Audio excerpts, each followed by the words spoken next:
What's going on, everybody? Kalipis Tech here, coming back at you with another video. In this video, I'm going to be giving you some reasons why you might not want the Nokia G400 5G. Now, keep in mind, despite the things I'm going to be talking about in this video, I still do think this is a pretty good phone for what it is. But of course, every phone has its drawbacks, so I'm going to be going over my least favorite ones for this phone to give you a better idea of what to expect if you get it. Now, as always, before we go any further, I do want to remind you to hit that subscribe button, and if you want to learn more about this phone, I will be linking to several other videos about it in the description, as well as some information about pricing, availability, and some of my favorite smartphone accessories. But with that being said, let's get into it. So the first reason why you might not want the Nokia G400 5G is the storage. Now with this phone, we're getting 64 gigabytes of internal storage with microSD card expansion. And on one hand, if you're really more of a light user and you're not doing a ton of things on your phone, this might actually be okay for you. But that being said, if you're more of a power user or even just a moderate user and you're downloading a decent amount of apps, especially stuff like games that take up a little bit more space, just keep in mind 64 gigabytes is going to fill up pretty quickly. And if you are downloading a lot of things and just using your phone a lot, in that kind of situation, I feel like you're probably going to want at least 128. That being said, to be fair, this phone typically goes for under $300. So with that in mind, not a whole lot of phones, if any, have 128 gigabytes in this price range. So while I still feel like the storage is a bit of a drawback on this phone, that's pretty much what you get in this price range. And again, to be fair, if you're really not downloading a ton of apps and stuff like that, then you should be okay on this phone, because even if you have a lot of photos and videos, the microSD card expansion is going to be perfectly fine for that. So in that case, you probably won't have an issue. Now to give you an idea of what the storage on this phone actually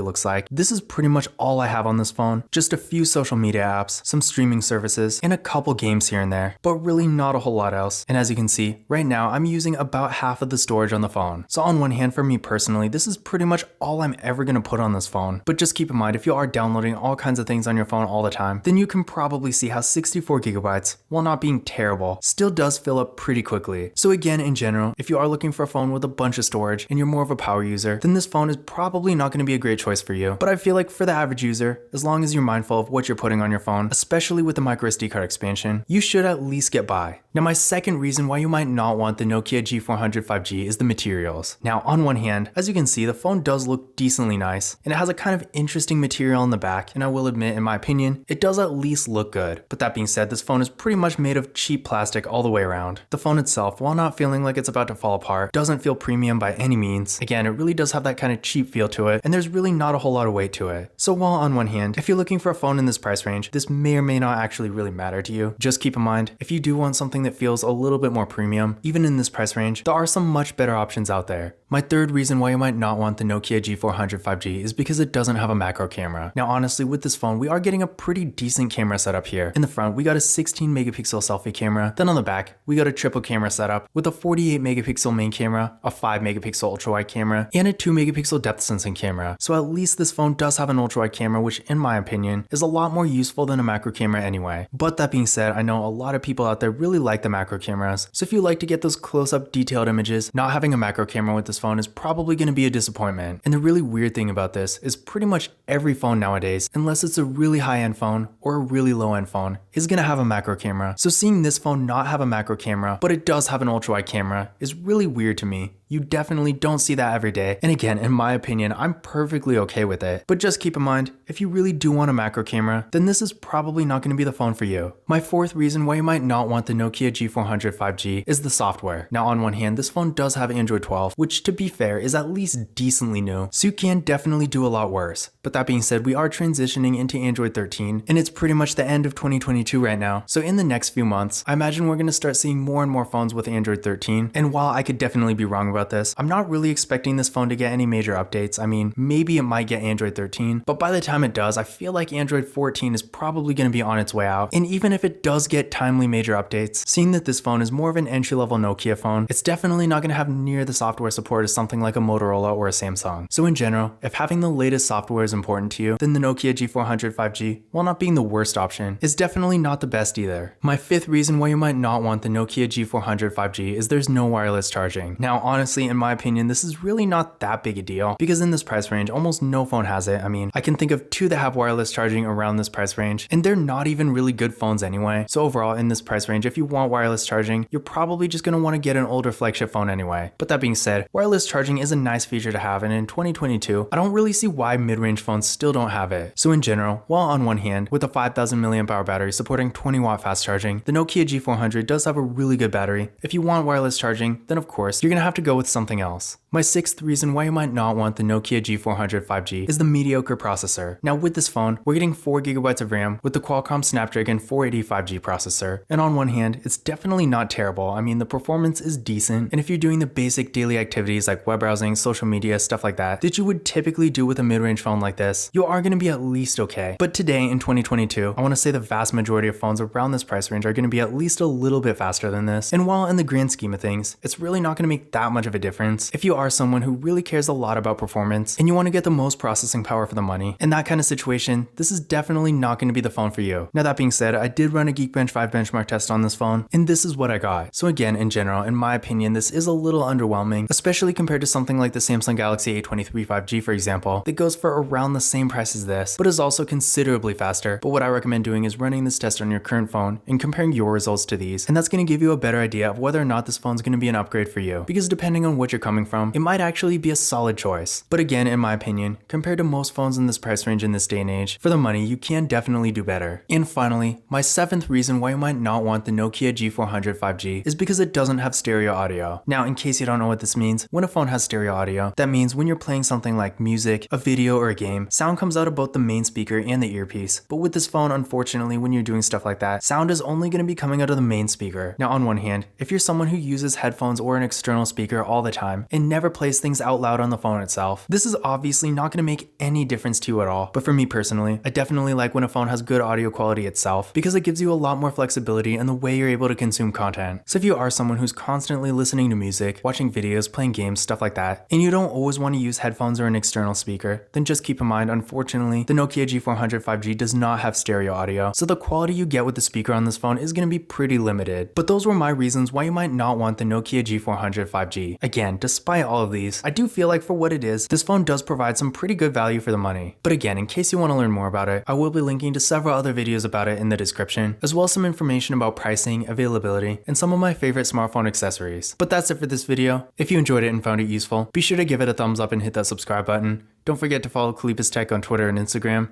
And as always, I will see you in the next video.